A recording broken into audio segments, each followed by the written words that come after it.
मुझको समझता, देखता हूँ मैं जब तेरे क्रूस की ओर। तू ही है वो जो मुझको बचाता,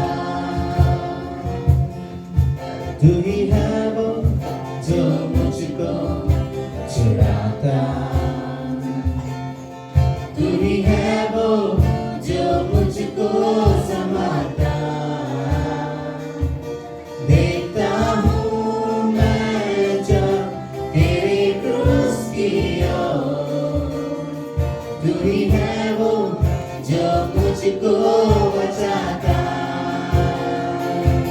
मैं आजाद हूँ, मैं आजाद तेरे लहू से हुआ हूँ। मैं आजाद हूँ, मैं आजाद तेरे लहू से हुआ हूँ। तू ही है वो जो मुझको उठाता, तू ही है वो जो मुझको चलाता। देखता हूँ मैं जब तेरे क्रूस की ओर। तू ही है वो जो मुझको दौड़ाता। मैं आजाद हूँ, मैं आजाद तेरे लहू से हुआ हूँ। मैं आजाद हूँ, मैं आजाद तेरे लहू से हुआ हूँ। टूटे सारे बंधन आजाद मैं हुआ हूँ। मैं आजाद तेरे लहू से हुआ हूँ। टूटे सारे बंधन आजाद मैं हुआ हूँ। मैं आजाद तेरे लहू से हुआ हूँ। मैं आजाद हूँ, मैं आजाद तेरे लहू से हुआ हूँ।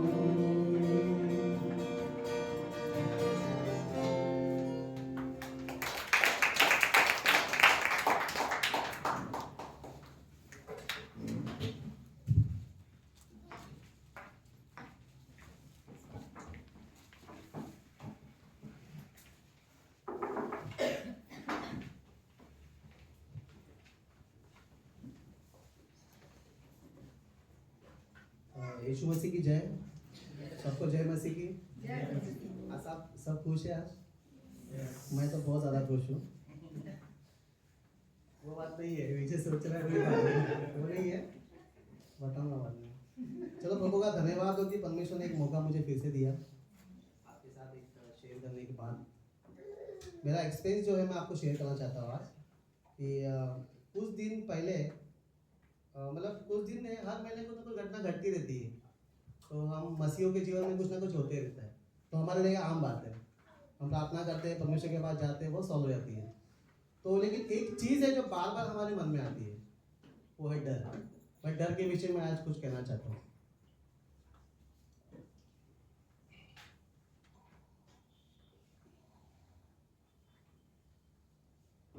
आइए हम प्रार्थना करेंगे। पिता परमेश्वर, प्रभु यीशु मसीह, हम फिर से एक बार आपका धन्यवाद करते हैं प्रभु जी, जो आपने हमें यहाँ पर इकट्ठा किया प्रभु। हम ये भी विश्वास करते हैं कि आपकी हुजूरी, आपकी उपस्थिति यहाँ पर है प्रभु जी। हाँ परमेश्वर, जैसे भाई भाई आज यहाँ पर इकट्ठा हो गए, और ये सबसे सीधी और सरल और अच्छी बात है कि भाई भाई मिलके रहे हमेशा। और हम विश्वास करते हैं कि परमेश्वर आप भी यही चाहते हो प्रभु। धन्यवाद करते हैं इस सभा के लिए, इस शाम के लिए। हाँ परमेश्वर, जो भी आज आप अपने सिखाना चाहते हो परमेश्वर, मुझे और कलीसिया को, वो परमेश्वर उसके लिए हम रेडी है प्रभु। हम धन्यवाद करते हैं परमेश्वर पिता। हाँ प्रभु जी, हमारे मन में एक बात कहीं ना कहीं से घूमकर आती है, वो है डर। और प्रभु हम विश्वास करते हैं कि परमेश्वर आपने हमें डर की आत्मा नहीं दी है, आपने हमें डर की आत्मा नहीं दी है, आपने हमें संयम की आत्मा दी है, आपने हमें पवित्र आत्मा दी है प्रभु, वही आत्मा जो आपने कही थी जाता हूँ मैं आपके लिए सहायक भेजता हूँ। धन्यवाद करते हैं इस सहायक के लिए, और इस प्रार्थना को दुआ को मसीह यीशु के नाम से मांगते हैं, आमीन। मैं डर के विषय में कहना चाहता हूँ, ये डर ये है कि हम विश्वासी है, हमको ये भी पता है कि परमेश्वर ने हमको चुना है, अपने राज्य में इस्तेमाल के लिए बुलाया है, और हर एक चीज़ परमेश्वर हमसे करता है। जैसे हम आउटरीच करते हैं, वो भी उसका एक पार्ट है। हम लोग किसी को खुशखबरी सुनाते हैं, उसका वो भी एक पार्ट है। ऑफिस में जाते हैं, किसी को बातें करते करते करते करते हम प्रभु के बारे में शुरू हो जाते हैं, वो भी एक पार्ट है। तो प्रभु का धन्यवाद करता है कि परमेश्वर हमें कहीं ना कहीं इस्तेमाल कर रहा है हर जगह पे, इसलिए चुना है। तो ये आपकी मेरा कहने का मतलब ये है कि ये इम्पोर्टेंट आप समझो कि परमेश्वर ने आपको चुना है, इसीलिए चुना है कि आप परमेश्वर के बारे में लोगों को बताएं। और मैं सेकंड राजा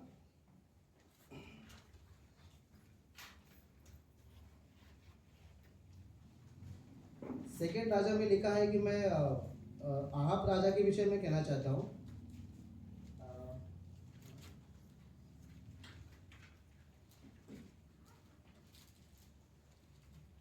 फर्स्ट राजा उसका 19 इसमें लिखा है कि ये एलिया की विषय कहानी है। हम सब जानते हैं कि एलिया ये एलिया नबी, ये परमेश्वर का दास था, जिसने इज़राइल में बड़े बड़े काम किए, और उनके ज़रिए परमेश्वर ने बड़े बड़े काम किए, जैसे कि जलती लकड़ी को आग लगाया, ऊपर से आग बरसाया, ऐसे बहुत से काम किए। और एलिया ने तो बारिश रुका दिया था 3 साल। 3 साल के बाद एलिया के कहने के बाद 3 साल के बाद बारिश शुरू हुई। तो मेरा कहने का मतलब ये है कि परमेश्वर ने एलिया के जरिए बहुत बड़े बड़े काम किए, और एलिया को ये बात पता थी कि परमेश्वर मेरे साथ है, और वो बेझिझक बेडरे कहीं भी जाता था और परमेश्वर के कार्य को पूरा करता था। उसकी डेयरिंग ये थी कि आप राजा के सामने जाकर उसने प्रभु के बारे में बताया, चुनौती दी। तो जो भी कर रहा है सोच समझ के कर, प्रभु जो देख रहा है और ध्यान रख के करना। और उसे वो कहता है कि जो तू कर रहा है वो गलत है, परमेश्वर के बारे में बताता है। तो हम निकालेंगे 19 पहला राजा 19 के पहले अकाल पड़ता है। अकाल के बाद एक बहुत बड़ा बादल आता है, बहुत बड़ा आंधी आती है, और आंधी में से परमेश्वर की आवाज़ को एलिया सुनता है, और सुनने के बाद उसके अंदर सामर्थ आती है, और सामर्थ आने से वो इतनी रफ्तार से दौड़ता है कि वो घोड़े रथों के आगे निकल जाता है। हालेलुया, यीशु मसीह की जय। तो हम पढ़ेंगे 19 पहला राजा 19 का 1 से। तब आपने एजेबेल को एलिया के सब काम विस्तार से बताए। वो जो हंसा हुआ था कि इसके पहले एलिया ने बाल देवता के 450 नबियों को मार डाला था, और आहाब ने परमेश्वर के कार्य को देखा था, ऊपर से आग बरसा कर लकड़ी में आग लगाई है। आहाब भी कहीं ना कहीं जानता था कि परमेश्वर यही परमेश्वर है, इस्राएल का यहोवा ही परमेश्वर है। आपको पता, वो राजा होकर भी उसके बाद में वो कुछ नहीं कर पाता था, वो भी हार मान गया।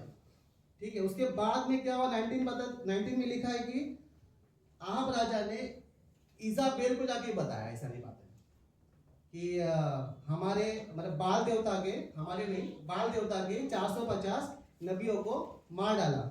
तो इजाबेल क्या कहती है आगे बता लिखा है, तब आहाब ने, मुझे भी थोड़ा धक हो रहा है, यीशु मसीह की जय। तो मेरा जो टॉपिक है वो डर का टॉपिक है। आगे देखिए, बैठ जाइए सर। तब आहाब ने इजेबेल को एलिया के सब काम विस्तार से बताए कि उसने सब नबियों को तलवार से किस प्रकार मार डाला।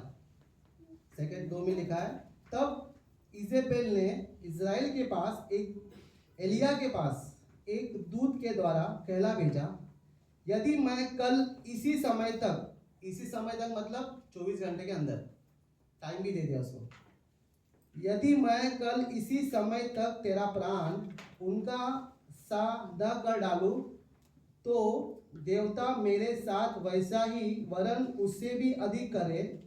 यह देख एलिया अपना प्राण लेकर भागा और यहूदा के बेशेरबा को पहुंचकर अपने सेवक को वहीं छोड़ दिया। देखिए, एलिया जो था परमेश्वर का अभिषिक्त नबी, उसने परमेश्वर की बातों को सुना है। परमेश्वर पूरे इज़राइल में उस वक्त एलिया से बढ़कर कोई विश्वासी था नहीं जिसके थ्रू परमेश्वर काम कर सके। सिर्फ एलिया ही था जिसके थ्रू परमेश्वर काम करते थे। परमेश्वर के कामों को एलिया ने देखा है, बातों को सुना है, सब कुछ है। आपको पता है उसके मन में एक डर आ गया।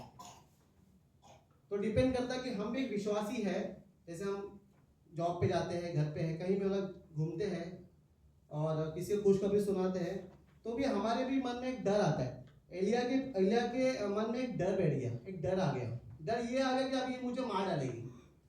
तो ये डर की वजह से एलिया दौड़ा और भागा। डिपेंड करता है कि हम क्या सुन रहे हैं। आपको पता है उसी के कुछ टाइम पहले अकाल में एक आंधी आई और आंधी में एलिया ने परमेश्वर की आवाज को सुना और आवाज को सुनने के बाद उसको सामर्थ्य आया और रथों घोड़ों से तेज भागने लगा क्योंकि उसके अंदर सामर्थ्य आया। अब क्या हो गया, देखो डिपेंड करता है कि आप क्या सुन रहे हो। उसने ये बात सुन लिया और सुनने के बाद उसने परमेश्वर के आवाज को अनसुना कर दिया और उसने क्या कर दिया, इजाबेल की आवाज को उसने पकड़ लिया। पकड़ा ऐसे कि उसके मन में डर बैठ गया, अपने आप को बचाने के लिए दौड़ा, वो भागा। उस वक्त क्या हो गया, 4 पढ़ते हम, परंतु वह स्वयं जंगल में एक दिन के मार्ग पर जाकर एक जाऊ के पेड़ के तले बैठ गया। वहां उसने यह कहकर अपनी मृत्यु मांगी, हे यहोवा, बस है, अब मेरा प्राण ले ले, क्योंकि मैं अपने पुरखाओं से अच्छा नहीं हूं। देखो, वो अभी अपनी मृत्यु मांग रहा है। उसको किसने मारा भी नहीं है, सिर्फ उसके मन में एक डर आ गया। डर क्या आ गया, इजाबेल के दूत की बातों को सुनकर। तो डिपेंड करता है कि हम क्या सुन रहे हैं। हमें हर वक्त परमेश्वर की आवाज को ही सुनना चाहिए, परमेश्वर की आवाज को ही सुनना। ओके, लोग कहेंगे बहुत पेन होता है, ये होता है, लेकिन परमेश्वर की आवाज को ही सुनना। हालेलुया, यीशु मसीह की जय। और मेरी बहन भी है, तो मैं भी उसको वही यही मेरी बहन को मैंने पीछ किया कि ऐसा सिचुएशन में परमेश्वर के वचन को याद रखना। हालेलुया। तो मेरा मैंने कहने का मतलब यह है कि हमें किसी भी सिचुएशन आती है हमारे जीवन में, हमें डर लगता है। हमने भी परमेश्वर के काम को देखा है, हमने भी किसके लिए प्रार्थना किया, उसका बुखार ठीक हो गया, हमने भी किसके लिए विनती किया, परमेश्वर इसके लिए हो गया है, फिर भी हमारे मन में एक डर आता है, हम भूल जाते हैं, परमेश्वर के कामों को भूल जाते हैं और वो भी भूल जाते हैं कि हम क्या है। हम परमेश्वर के अभिषिक्त लोग हैं, हम परमेश्वर के चुने हुए लोग हैं, हम परमेश्वर के बेटी और बेटियां हैं। हमें परमेश्वर ने अपने पवित्र स्थान में बुलाया है उसके कार्य को आगे बढ़ाने के लिए, वचन को एक दूसरे के लिए फैलाने के लिए। तो ये बात हमें हमेशा याद रखना चाहिए। हालेलुया, यीशु मसीह की जय।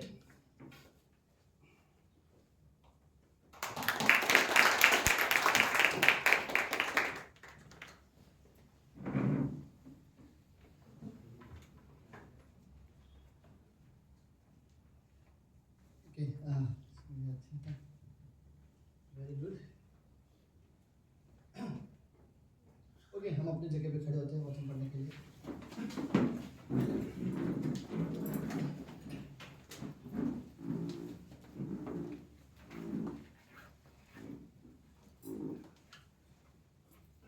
यूहन्ना का 14वां अध्याय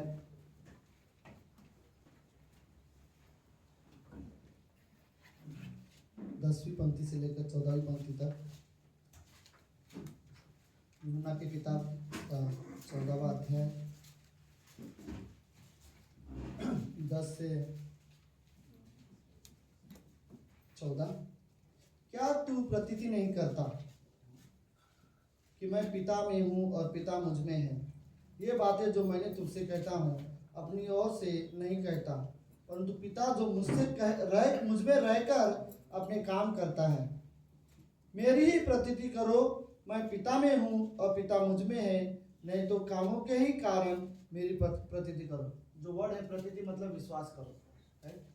सो 12वीं पंक्ति में कहता है, मैं तुमसे सच सच कहता हूँ कि जो मुझ पर विश्वास करता है, ये काम जो मैं करता हूँ वह भी करेगा, वरन इनसे भी बड़े काम करेगा, क्योंकि मैं पिता के पास जाता हूँ। और जो कुछ तुम मेरे नाम से मांगोगे वही मैं करूँगा, कि पुत्र के द्वारा पिता की महिमा हो।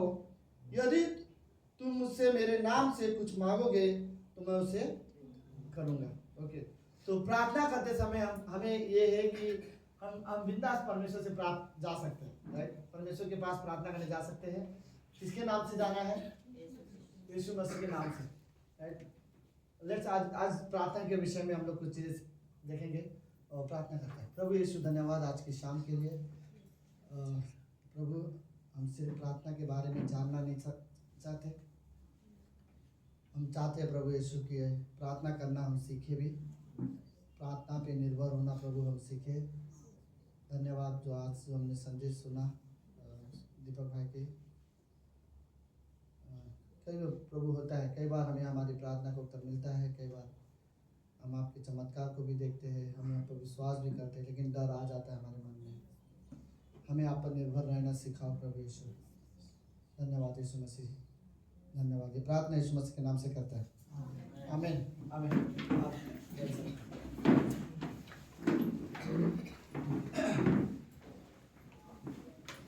ओके, सब लोग बैठे हैं? ओके, सो लेट्स स्टार्ट करते हैं प्रार्थना के बारे में। एक विश्वासी के जीवन में सबसे ज्यादा जरूरी चीज है उसका प्रार्थना का जीवन, राइट। अगर आपको ऐसा लगता होगा कि मैं अपने जीवन में कोई गलती नहीं करता, मैं तो कोई पाप नहीं करता, मैं तो कोई बुरा काम नहीं करता, ठीक है, आप सही हो। और आपको लग रहा होगा कि शैतान ने मेरा कुछ बिगाड़ा भी नहीं है, शायद। लेकिन अगर आपको ऐसा लगता है कि आप प्रार्थना नहीं कर रहे हो, तो शायद आपको पता नहीं कि शैतान ने आपके प्रेयर लाइफ में अटैक कर दिया। आपको ऐसा देखो, शैतान का अटैक का मतलब ये नहीं होता कि मेरे पास जो चीजें है मैं उसे खो दूंगा।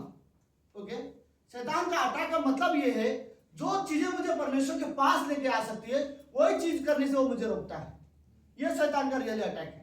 ओके, कि शैतान का अटैक ये नहीं है कि मेरे जीवन में प्रॉब्लम हो गए, बीमारी आ गई, परेशानी आ गई, नौकरी चला गया, पैसे का प्रॉब्लम चल रहा है, घर में झगड़े हो रहे हैं, ये शैतान का अटैक नहीं है। डेफिनेटली एक तरह से ये हो सकता है, लेकिन आप ये मत सोचो कि यही शैतान का अटैक है। शैतान का अटैक ये नहीं है कि मेरे जीवन में सब प्रॉब्लम शुरू हो गए। शैतान का रियल अटैक है कि शैतान का ये भी अटैक है कि कुछ लोगों के जीवन में सफलता शुरू हो गई है, लेकिन वो परमेश्वर से दूर हो रहे हैं उस सफलता की वजह से, राइट।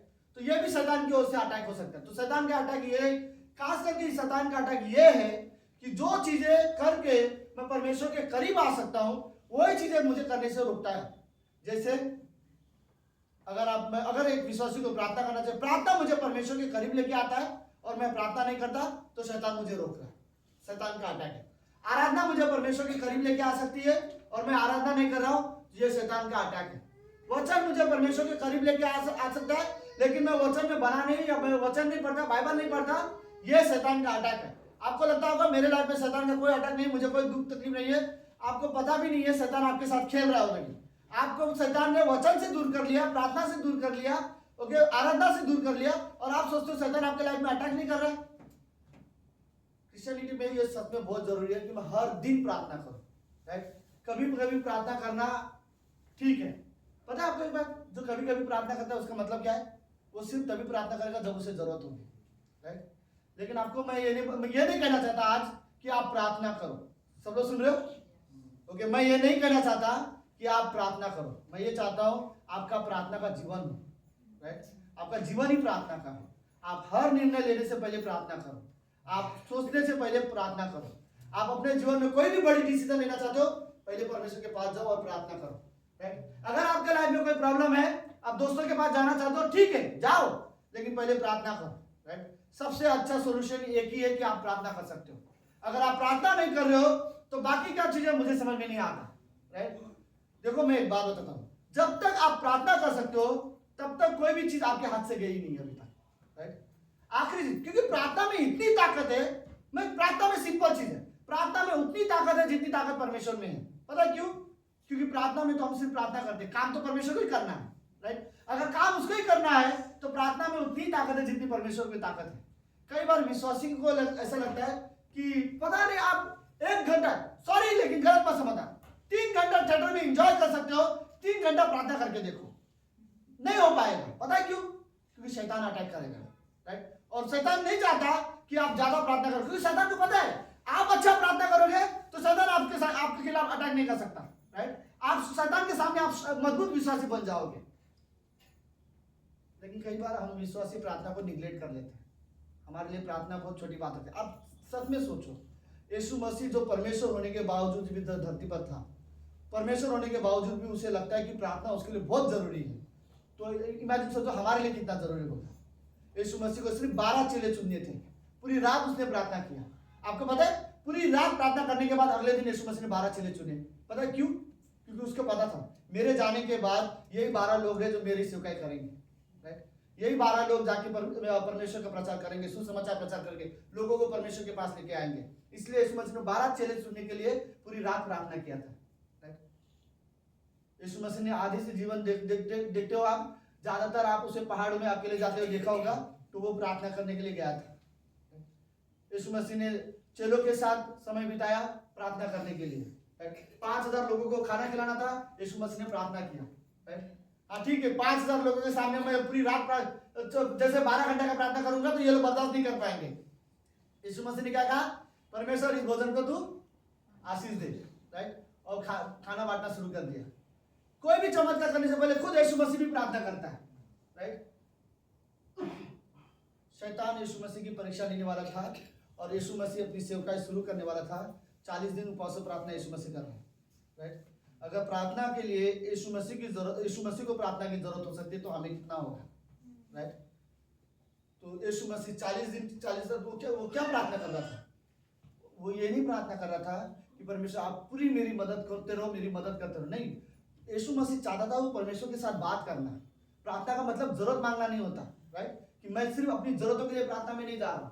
मेरे लिए प्रार्थना का मतलब है कि मैं परमेश्वर से बात करूं, राइट। हमारे लिए कोई प्रार्थना करने के लिए मुझे कोई प्रॉब्लम होना चाहिए ऐसा जरूरी नहीं है, राइट। मेरे घर में कोई बीमार पड़े तभी मैं प्रार्थना करूं, यह जरूरी नहीं है। प्रार्थना के लिए जरूरी है मैं परमेश्वर से प्रेम करता, मुझे उसके करीब आना है और उसके साथ समय बिताना है, यह जरूरी है प्रार्थना के लिए।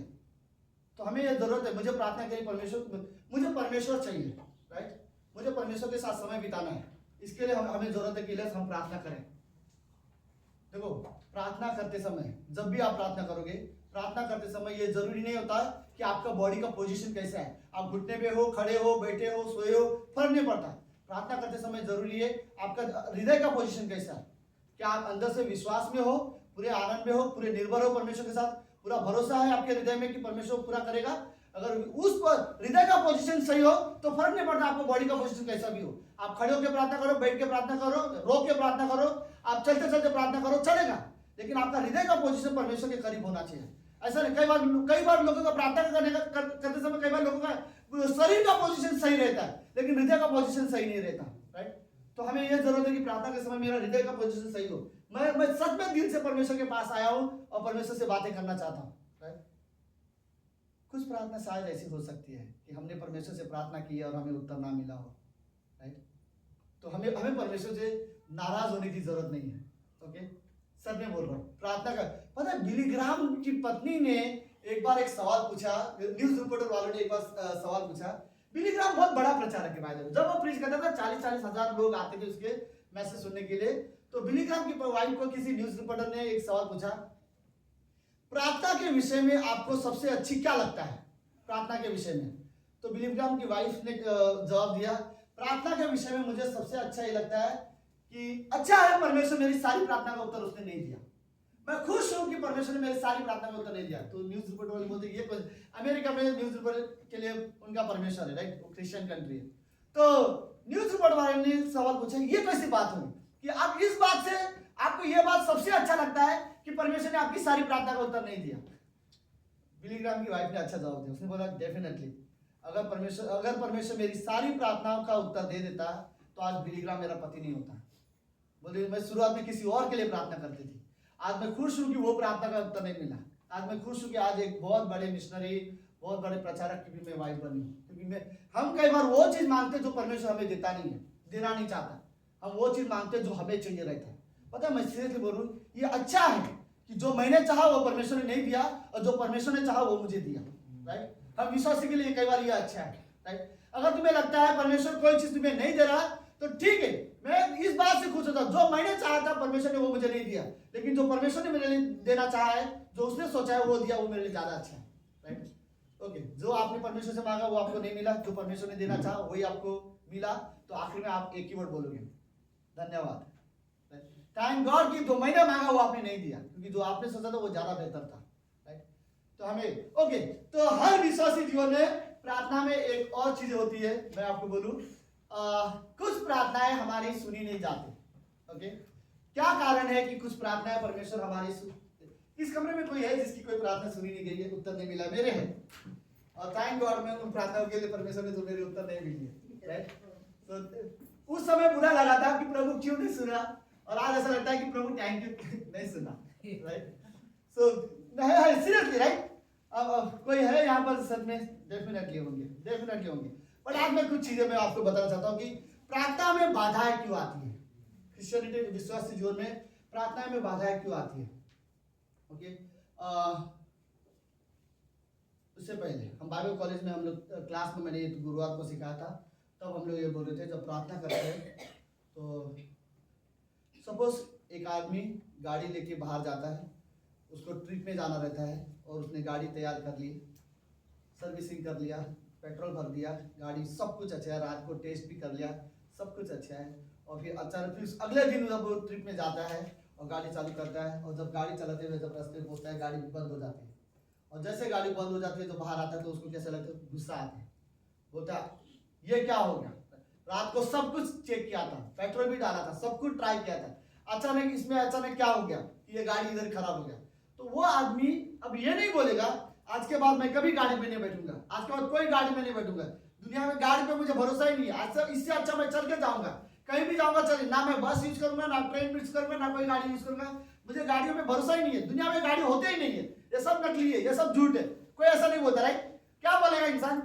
क्या प्रॉब्लम है ढूंढो और इसको बनाओ, मैकेनिक को बुलाओ और उसे बनाओ, मैकेनिक आता है फिर वो उसे बनाता है और उसे ठीक करके फिर वो गाड़ी चलती है। राइट, कई बार ऐसा होता है कि कुछ प्रार्थना का उत्तर हमें नहीं मिलता तो हम बोलते परमेश्वर है ही नहीं है, प्रार्थना का उत्तर मिलता ही नहीं, पता नहीं कई सालों से प्रार्थना करता हूं अभी तक मेरी प्रार्थना का उत्तर क्यों नहीं मिला। और इनडायरेक्टली ऐसे सवालों से हम परमेश्वर के खिलाफ हो जाते हैं। राइट, नेगेटिविटी हमारे हृदय में भर जाते हैं, कड़वाहट हमारे हृदय में परमेश्वर के खिलाफ भर जाते हैं, फिर हम बोलते शायद परमेश्वर ही नहीं है, मेरा ही प्रार्थना का उत्तर नहीं देता है, कईयों की प्रार्थना का उत्तर मिल जाता है, और इस तरह से हम कई बार ना धीरे धीरे विश्वास में ना कमजोर होते जाते हैं। पता है बात बताओ, कुछ प्रार्थनाएं कुछ प्रार्थना का उत्तर परमेश्वर नहीं देना चाहता क्योंकि वो हमारे लिए अच्छा नहीं है, लेकिन उसी चीज को लेकर शैतान हमारे खिलाफ, हमारे हृदय में परमेश्वर के खिलाफ कड़वाहट भर देता है। राइट, और फिर कई बार हमें यह सोचने की जरूरत है कुछ। ओके सुनो, फिर बाद में गाड़ी में चेक करने के बाद पता चलता है कि गाड़ी की जो टंकी का जो रहता है जहाँ पे लीकेज हो रहा है पेट्रोल, जिसके वजह से उसकी गाड़ी का पेट्रोल खत्म हो गया और गाड़ी चल नहीं रही है। जब वो बनाया उसके बाद उसने पेट्रोल भरा तब वो गाड़ी आगे चली। तो मेरा कहने का मतलब ये है, ओके, कुछ प्रॉब्लम होगा छोटा, ओके, कोई ना कोई प्रॉब्लम होगी जो शायद इस कमरे में हमारे अंदर ही होगी, हमारे अंदर मेरे वजह से मेरी कुछ प्रार्थना का उत्तर हो सकता है जो परमेश्वर शायद नहीं दे पा रहा। तो लेट्स हम लोग बाइबल से हम लोग देखते हैं कुछ चीजें। यूहन्ना का 15वां अध्याय, ओके, कौन सी पंक्ति मैंने इसमें ऑलरेडी दिया था, 7 से लेकर 10 पंक्ति तक।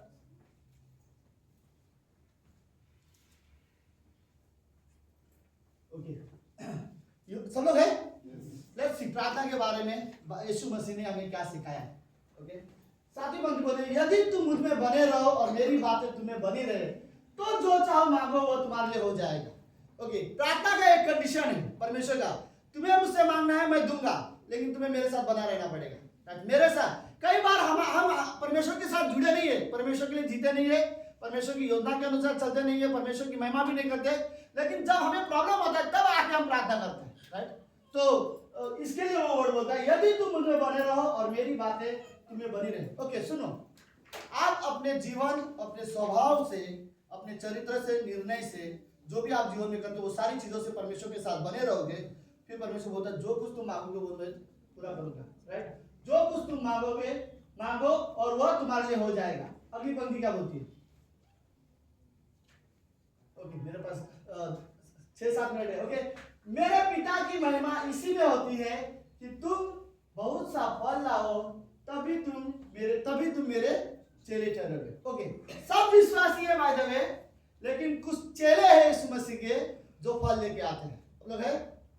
ओके, मैं एक वर्ड, जस्ट एक सिंपल क्वेश्चन आप लोगों को सुनो, सब लोग ध्यान से सुनो। ओके, प्लीज अपने बारे में एक चीज जरूर सोचना कि आपके अंदर परमेश्वर के लिए क्या फल होगा।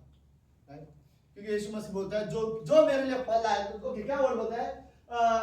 मेरे पिता की महिमा इसी में होती है कि तुम बहुत सा फल लाओ, तभी तुम मेरे चेले ठहरोगे। अगर आपके अंदर आपको लगता है कि आपने सच में फल लाए हैं प्रभु के लिए, तो आप परमेश्वर के चेले हो। आगे पंक्ति क्या बोलती है? 9वीं पंक्ति, जैसा पिता ने मुझसे प्रेम रखा वैसा ही मैंने तुमसे प्रेम रखा, मेरे प्रेम में बने रहो।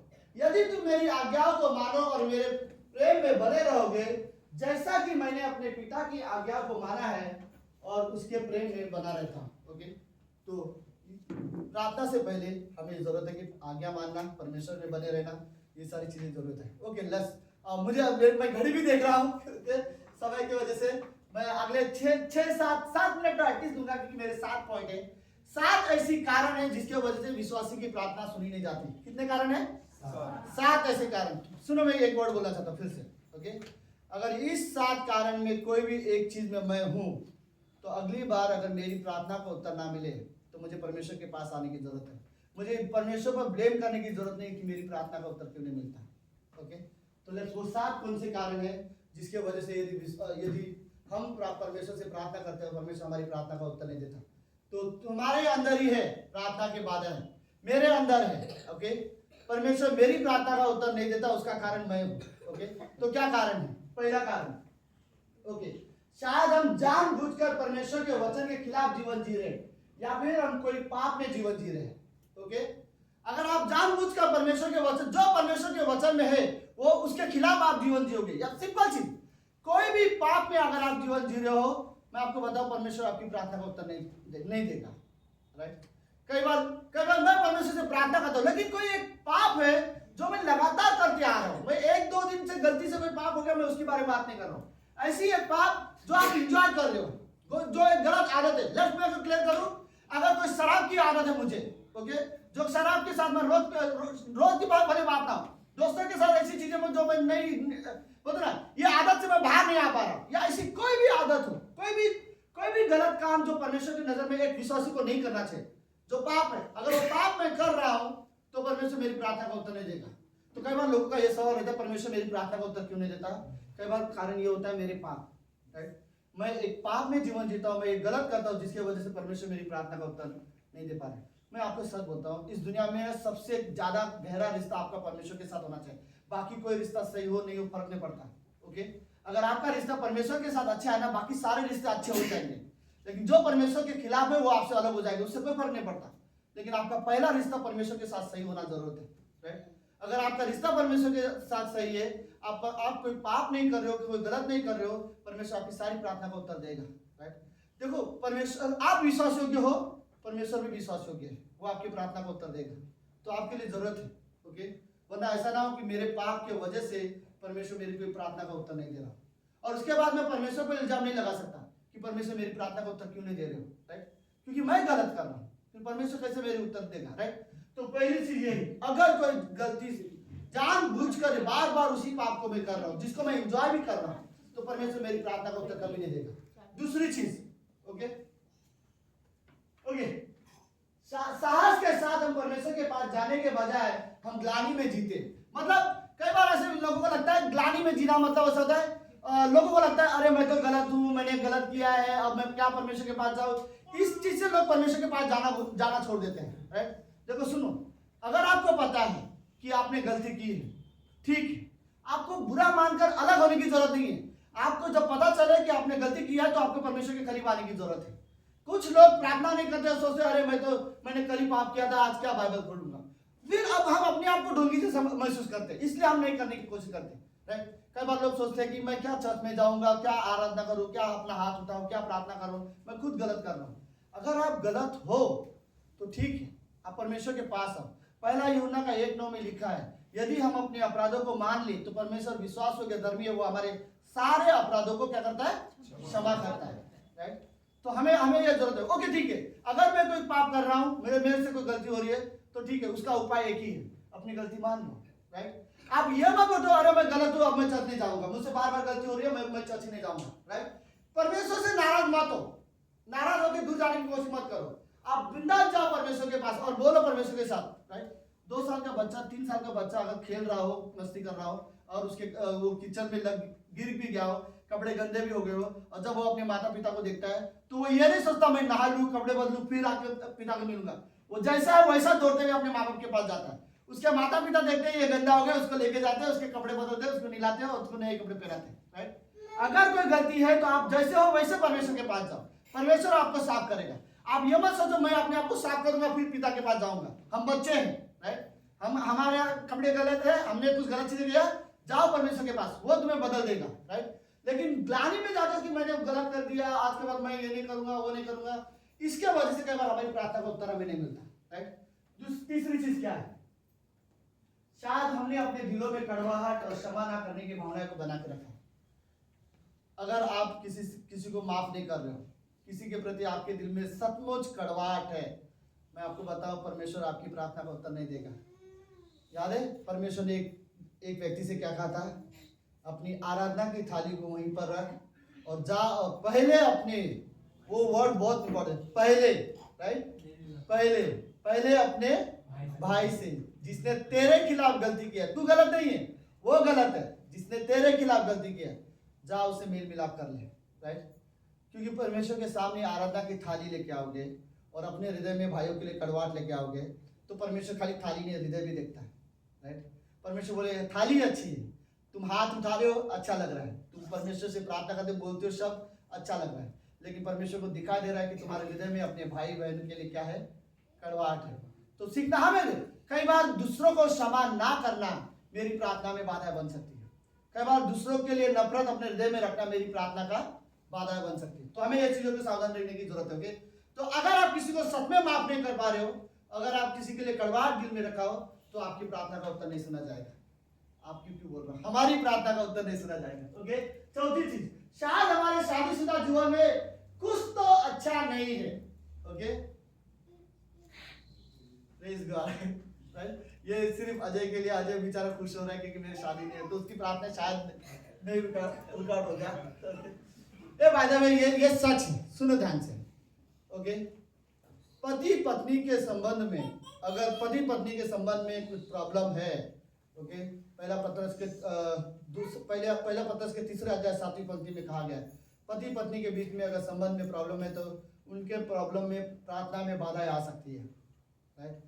तो आपको रियली जरूरत है, सुनो क्या चाहते हो, परमेश्वर के सामने अच्छे विश्वासी बनना चाहते हो और अपनी पत्नी के सामने अच्छे पति नहीं बनना चाहते, और फिर लगता है तुम्हें परमेश्वर तुम्हारी प्रार्थना का उत्तर देगा, कभी नहीं, वही बाधा आएगा, राइट। पता नहीं क्या रीजन है, लेकिन परमेश्वर को चाहिए कि पति पत्नी एक दूसरे से विश्वास योग्य रहे, फेथफुल रहे। परमेश्वर चाहता है कि पत्नी हमेशा अपने पति के अधीन रहे, उसकी हर बात को माने, और परमेश्वर चाहता है कि पति अपनी पत्नी से प्रेम करे और सबसे ज्यादा वो अपनी पत्नी से प्रेम करे। सपोपदेश किताब में आई थिंक 9 अध्याय में कहीं पर 7:9 में या 9:9 में लिखा है, सूर्य के नीचे इस धरती पर तो सबसे ज्यादा अपनी प्यारी पत्नी के साथ क्या करना, प्रेम करना, राइट। तो तुम्हारे लिए ये चीजें, इब्रानियों का 13 अध्याय 4वीं पंक्ति मिल गए, शादी सबसे ज्यादा आदर की बात समझी जाए, राइट। परमेश्वर के लिए मायने रखता है शादीशुदा जीवन। ओके, तो मैं रियली वर्ड कहता हूँ, अगर पति पत्नी के संबंध में प्रॉब्लम है, मैं आपको बताऊँ प्रार्थना में रुकावट हो सकती है तुम्हारी, तो इससे बेटर है कि आप अपने पति पत्नी के संबंध स्ट्रांग बनाओ, राइट, ताकि हमारे परमेश्वर हमारी प्रार्थना का उत्तर दे सके। ओके ओके, लेट्स अरे वाह, ये अच्छा था, मैं बोल रहा था किसी ने बाइबल से, अगर सूरज कभी पहले गलत वर्ड कोट कर दिया तो ये प्रॉब्लम हो जाएगा। ओके नहीं, नहीं थैंक यू। लेकिन पांचवा चीज, शायद हम परमेश्वर की इच्छा के खिलाफ मांग रहे हैं, या फिर मैं बोलूंगा आप बड़े स्वार्थीपना के साथ प्रार्थना कर रहे हैं। प्रार्थना में स्वार्थीपना अच्छा नहीं है। पता है क्या? प्रार्थना का मतलब यह नहीं जैसे हम राशन लेने लिस्ट बना के जाते हैं वैसे परमेश्वर के पास जाए, राइट? मुझे ये चाहिए, मुझे वो चाहिए, मुझे वो चाहिए, मुझे ये चाहिए। परमेश्वर ने कहा है मांगो तो दिया जाएगा, लेकिन परमेश्वर प्रार्थना में ये देखा कि आप जब भी मांगते हो खाली अपने लिए मांगते हो। प्रार्थना करने का तरीका एक होता है, आप परमेश्वर के पास आओ तो पहले परमेश्वर के बारे में बात करो, राइट? आप किसी से कुछ मांगने जाते हो तो पहले उसके बारे में भी बात करते हो, आप कैसे हो, कैसा चल रहा है, सब ठीक चल रहा है, अरे मुझे कुछ चीजें चाहिए था, राइट? आप डायरेक्ट नहीं बोलो मुझे कुछ चाहिए, बोले आप चले गए, थैंक यू भी नहीं बोलोगे, बट मैं वो चीज नहीं बोल रहा हूँ। बट हाँ, प्रार्थना स्वार्थीपन के लिए नहीं होनी चाहिए कि आप हमेशा खाली अपनी चीजों के लिए प्रार्थना करें। आपको कुछ चाहिए तो आप प्रार्थना कर रहे हो, राइट? लिस्ट लेके जा रहे हो तो प्रार्थना कर रहे हो, लेकिन जिस दिन आपके पास चीजें होंगी तो आप प्रार्थना नहीं कर रहे हो। तो इसका मतलब ये है कि प्रार्थना, पता है प्रार्थना के लिए एक चीज ये भी जरूरत है कि जरूरत नहीं कि कभी कभी मुझे स्वार्थीपन में नहीं प्रार्थना करना है, कभी कभी जरूरत है कि मैं एक दूसरे के लिए भी प्रार्थना करूं, राइट? कलीसिया में हम एक दूसरे के लिए प्रार्थना कर सकते हैं। प्रार्थना एक ऐसी चीज है ना कि सुनो, अगर एक व्यक्ति दूसरे व्यक्ति से कहता है कि प्लीज मेरे लिए प्रार्थना करना, तो एक्चुअली में उसका मतलब ये होता है कि वो व्यक्ति उससे कहता है मेरी मदद कर और मेरे लिए आशीष का कारण बन। जिस इंसान के लिए आप प्रार्थना करोगे उस इंसान के लिए आप उस इंसान की आप मदद करते हो और उसके लिए आप आशीष का कारण बनते हो। मुझे नहीं पता क्या आज तक आप कभी किसी के लिए आशीष का कारण बने हो, राइट? आप उस व्यक्ति के लिए प्रार्थना करके, और उस व्यक्ति को जब प्रार्थना का उत्तर मिला हो तो वो व्यक्ति बोलेगा तुम्हारे वजह से, तुम्हारी प्रेयर के वजह से परमेश्वर ने हमारी प्रार्थना का उत्तर दिया और मुझे आशीष मिली है, राइट? उसमें मुझे कोई आशीष नहीं मिली, बट मैं खुश हूँ कि मेरी प्रार्थना से किसी और को आशीष मिल रही है। काम परमेश्वर कर रहा है, बट ये बहुत जरूरत है कि हम एक दूसरे के लिए प्रार्थना करें। ओके, छठवीं चीज, सॉरी, शायद विश्वास से प्रार्थना नहीं कर रहे और नहीं परमेश्वर को भरोसा कर रहे हैं कि वो देगा। ओके, आप पूरी प्रार्थना कर रहे हो, परमेश्वर से प्रार्थना कर रहे हो, प्रार्थना कर रहे हो, प्रार्थना कर रहे हो, लेकिन आपके अंदर ही डाउट है, पता नहीं मिलेगा क्या, नहीं मिलेगा क्या, नहीं। फिर साफ साफ मैं आपको बताऊं, नहीं मिलेगा। ओके, ये परमेश्वर बोल रहा है, राइट? तुम मांगते हो लेकिन तुम विश्वास नहीं करते हो।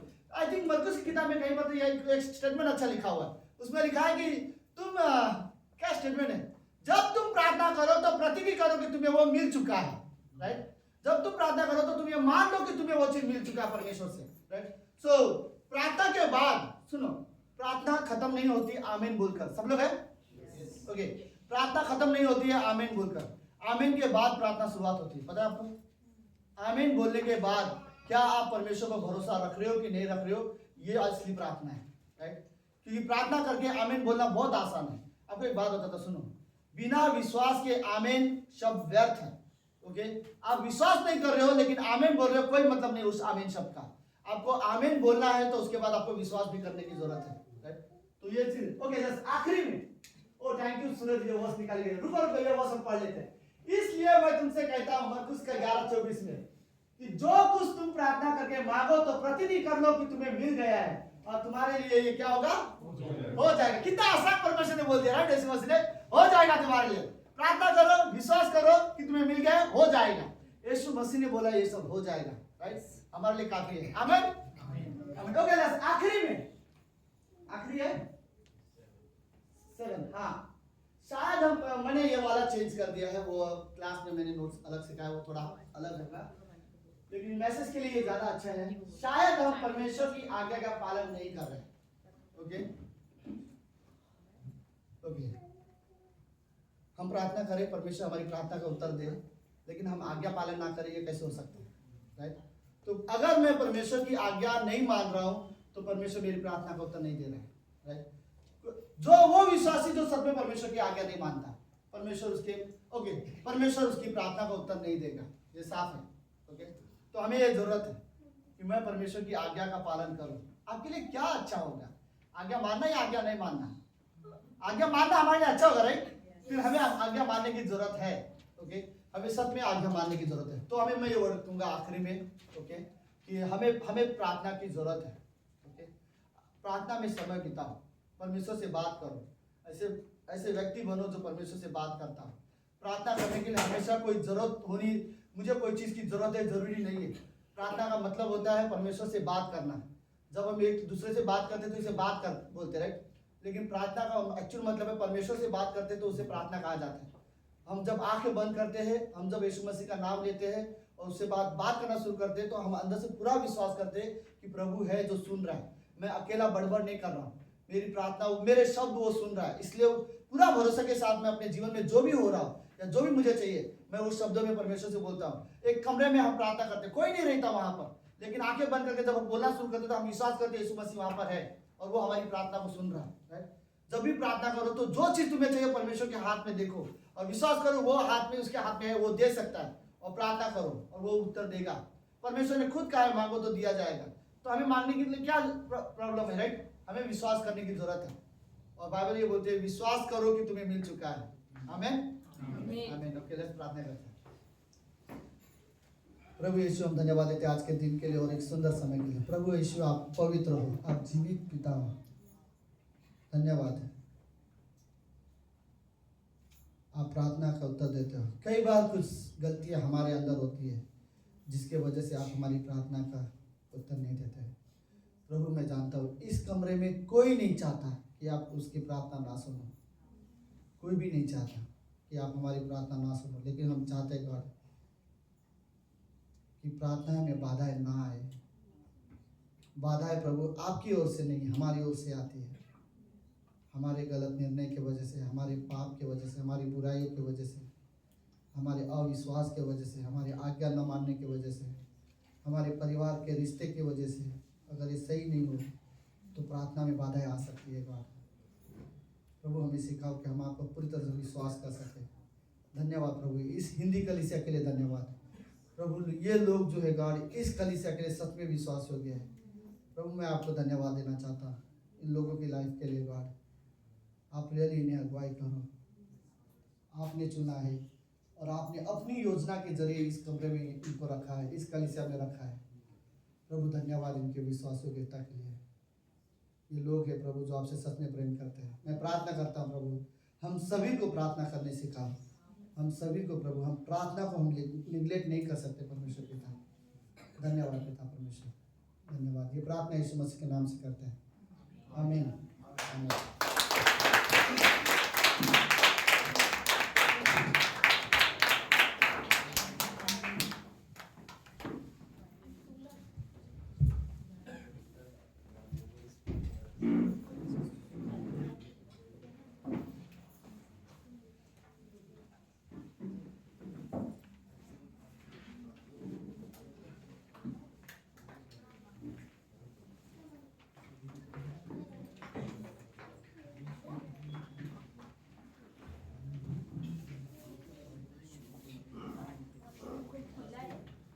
राजेश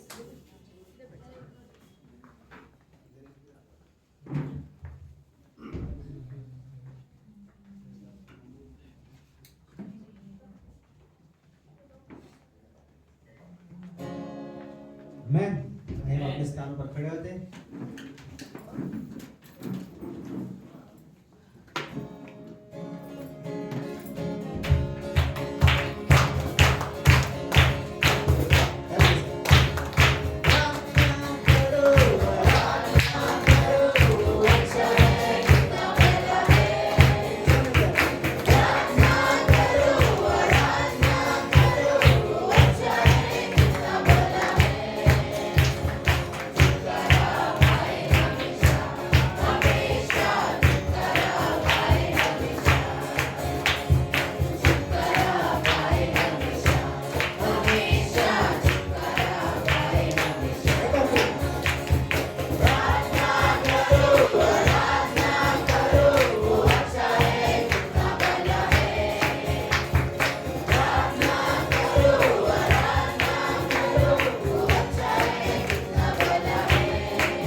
धन्यवाद प्रभु यीशु मसीह, धन्यवाद के प्रभु यीशु मसीह। तो हमारे आराधना को सुनता है प्रभु यीशु मसीह, हमारी प्रार्थना को सुनता है प्रभु यीशु मसीह। सच में प्रभु यीशु मसीह, तो हमारे अपने कानों को खोल कर रखता है प्रभु यीशु मसीह, हमारी प्रार्थना सुनने के लिए प्रभु यीशु मसीह। सच में प्रभु यीशु मसीह, हम प्रार्थना प्रभु यीशु मसीह बस कुछ मांगने के लिए नहीं प्रभु यीशु मसीह, लेकिन प्रभु यीशु मसीह तुझसे बातें करने के लिए करते हैं प्रभु यीशु मसीह। सच में प्रभु यीशु मसीह, तुझे पसंद है प्रभु यीशु मसीह हम तुझसे बातें करें प्रभु यीशु मसीह। सच में प्रभु यीशु मसीह, हमारे जीवन को ऐसा बना कि प्रभु यीशु मसीह हम हर वक्त हर क्षण प्रभु यीशु मसीह, हर एक क्षण हर एक पल में प्रभु यीशु मसीह प्रार्थना करें प्रभु यीशु मसीह और आराधना करें प्रभु यीशु मसीह। सच में प्रभु यीशु मसीह, हम तुझे महिमा दे प्रभु यीशु मसीह, हम तुझे धन्यवाद करें प्रभु यीशु मसीह प्रार्थना में प्रभु यीशु मसीह। तू प्रभु यीशु मसीह हमें प्रार्थना करने वाला व्यक्ति बना प्रभु यीशु मसीह। सच में प्रभु यीशु मसीह, प्रार्थना एक हथियार है प्रभु यीशु मसीह, जो सच में प्रभु यीशु मसीह हमारी सहायता मदद करते हैं प्रभु यीशु मसीह। और आप देते हो प्रभु यीशु मसीह, जब हम मांगते हैं प्रभु यीशु मसीह आप पूरा करते हो प्रभु यीशु मसीह। हम धन्यवाद देते प्रभु यीशु मसीह इस वचन के लिए प्रभु यीशु मसीह। आज के वचन में प्रभु यीशु मसीह हम सीखे प्रभु यीशु मसीह, लेकिन प्रभु यीशु मसीह और कार्य भी करें प्रभु यीशु मसीह। हम घर में जाए प्रभु यीशु मसीह और हम प्रार्थना करें प्रभु यीशु मसीह। और धन्यवाद देंगे प्रभु यीशु मसीह, तूने हमें सिखाया कि प्रभु यीशु मसीह हमें प्रार्थना की जरूरत है प्रभु यीशु मसीह। सच में प्रभु यीशु मसीह हम धन्यवाद देते हैं। छोटी सी प्रार्थना करेंगे।